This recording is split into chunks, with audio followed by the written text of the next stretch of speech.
Let's get more now then on Vince Cable's speech this afternoon. He's expected to attack capitalism and corporate greed when he addresses the Lib Dem conference in Liverpool. The business secretary will criticise bonuses and promises to shine a harsh light into what he calls the murky world of corporate behaviour, in a speech which some have gone as far as criticising as Marxist. Well, joining me now from the conference in Liverpool is Adam Lent, the head of economics at the TUC, and Mark Littlewood, the Director General of the Institute of Economics. He's in our central London studio. A very good morning to you both, gentlemen. And if I could start with you, Mr. Littlewood. I mean, on this issue of the banks, some of these remarks well rehearsed from many parties. But is Vince Cable going further and attacking the very fabric of capitalism itself when he says it takes no prisoners and kills competition where it can? Yes, he is. Bashing the bankers seems to be the favourite political sport at the moment.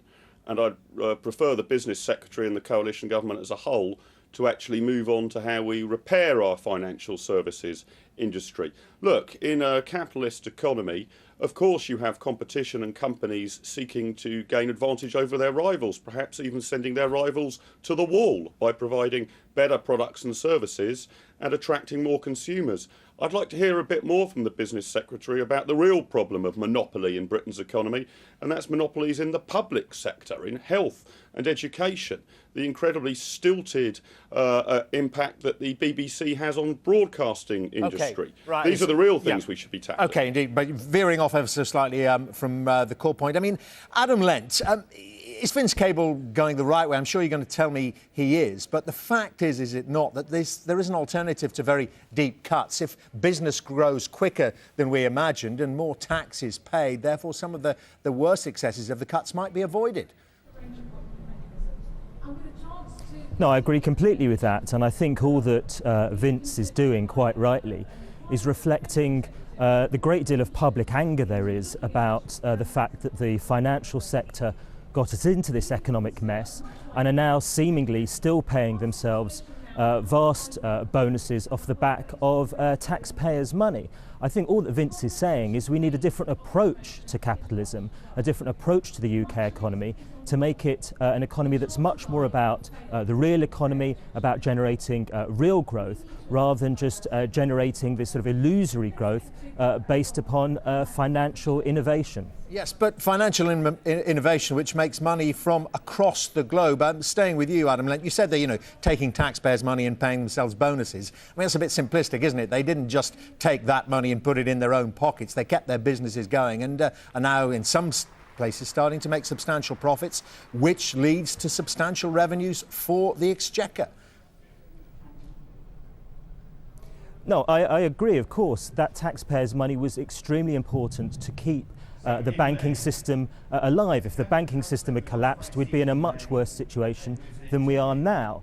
But I think what people object to is the notion that the enormous risks that the city took, which were incentivised by these very high bonuses, that practice is still continuing, and something needs to be done to crack down on that high risk incentivisation, and bonus taxes and regulation are one way of doing that. I mean, the fact is, isn't it, Mark Littlewood, that in a way the banks managed to short-circuit the capitalist system, because under the way that works, if businesses fail, they go to the wall, but they had to be bailed out because they were at the centre of everything. That's right to some degree. I mean, what we need to create in the financial sector is a situation in which banks can go to the wall without endangering the entire economy. That's actually what we need, so they can fail like any other business. The problem we got ourselves into is we constructed a financial and banking sector such that bailout was necessary. We'd sort of privatised risk but nationalised losses. But we still need a pretty unfettered capitalist system at work here, as long as we can crack that problem. If this new approach to capitalism means much more regulation and much higher taxes, then you can expect a good number of our financial services and people in it to actually exit the United Kingdom and go work abroad. These are very, very mobile people, and that's the sort of thing which will hit economic growth, keep us in a bit of a slump, and lower tax revenues. Yeah, I mean, Adam Lentz, it's not just about the bankers, is it? I mean, there are concerns about the level of executive pay in whatever business it is. Talks of a graduate tax further down the line, penalising those that some say that get better jobs as a result of their degree. Do you think we are in danger of creating an anti-business community here in Britain? No, not at all. And I think Mark Littlewood needs to look across the channel to countries in Europe, countries in Scandinavia, Germany, France. These are economies that have never gone down the route of high incentivisation of high risk in their financial sectors. They have much heavier regulation of business practices, much tighter control on corporate governance, and these aren't economies that are failing. In fact, they've remained more stable through this crisis than the UK. There's no one route to economic success. The obsession of the right-wing think tanks with the free market, the absolute unfettered free market as being the answer to everything, we really should be beyond that now and looking for a much more pragmatic, subtler approach to how we generate economic growth. Littlewood? Scandinavia, France or Germany, you will find that they have much less vibrant financial centres than the City of London. It's one of the things the United Kingdom is best at, precisely because we've had an unregulated, relatively light touch in comparison to our competitors' market. The City of London dwarfs the financial sector in, say, Oslo. So I think that's a symbol of the success of our market economy, something that we have been quite superb in specialising in. And were we to go down the route of much higher regulation, we would lose that competitive advantage against other European countries across the Channel. Shaking your head, Adam Lentz. I mean, it is one of the most successful sectors of the economy, like it or not.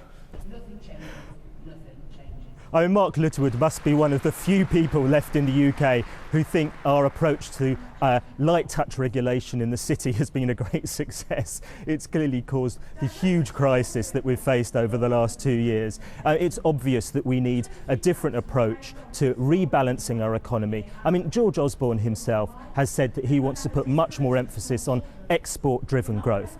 Well, we're not going to get that export-driven growth just by allowing the city to carry on with its old practices of investing in property and financial innovation. Running out of time, but we need a completely different approach to investment. Yeah. Strong point, Adam. Let's put it to Mark Littlewood. I mean, it is an interesting argument, to say the very least, that it's lack of that we need even less regulation, given that it was the lack of regulation that seemed to get us into the pickle that we were in. We need better regulation, and we need a new structure. And we need to allow the financial services industry in certain sectors to fail. So if it goes to the wall, you don't get your £500,000 bonuses at Christmas. But I think just because the old regulatory regime failed, and you have to bear in mind it was a fairly regulated regime, this was not unfettered capitalism, we need to find a better regulatory structure, but one that encourages entrepreneurialism, one that actually encourages sensible levels of risk, and one with high rewards. That over the years has been what's made the City of London a good place to do business, and it is export driven. We sell financial services to the rest of the world. It's one of the things the United Kingdom economy is best at, and it's an area that we want to nurse back to health in order to build on the economic recovery, not suffocate with endless pieces of red tape and political rhetoric. OK, gentlemen, must wind it up there. A debate that will rumble on, we know, for many months and years ahead. Thank you very much indeed, Adam Lentz and Mark Littlewood there.